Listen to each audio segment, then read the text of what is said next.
this was a big update, rolling hours.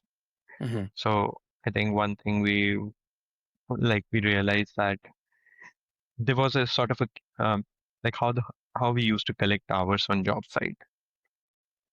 So we like a lot of the job sites have started like we have different kind of how the job sites are structured very differently on different projects. So like some job sites only use at entry and exit. Some have sensors deployed all across the job site. So we wanted to find a way that we can keep on showing them the user the hours the worker is spent on the job site in real time. So how the original system used to work was like if say I entered the job site at 6 a.m. and by the time they will come check the system, it will just show me that I was seen at 6 a.m. and show a timestamp of 1 minute at 6 a.m. It won't really show like if I'm checking the system at uh, 10 a.m. It won't show me that I've already spent 4 hours on the job site. So we sort of created a system where you can see your hours on a rolling basis till the time you exit the job site. So that has improved a lot on how people visualize the data on our end. So that has been a good update and helped us Yeah, bridge those gaps.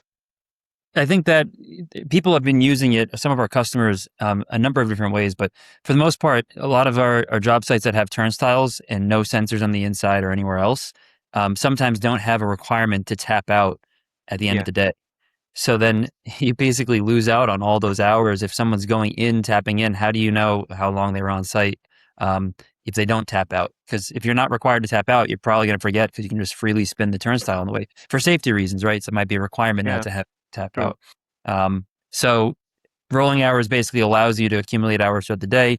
And if you're not seen tapping out, you can basically set a cap, and that way your hours at Exactly. least will calculate to an assumed total that's much more accurate than just having them seen once. Your head count wouldn't change, but the hours on site are going to be a much better representation, which can really help in forecasting. Yeah, exactly. Like a lot of the job sites sometimes have a rule that when you are entering the job site, there's a guard standing, they will stop you, there is a cadence, you will enter slow.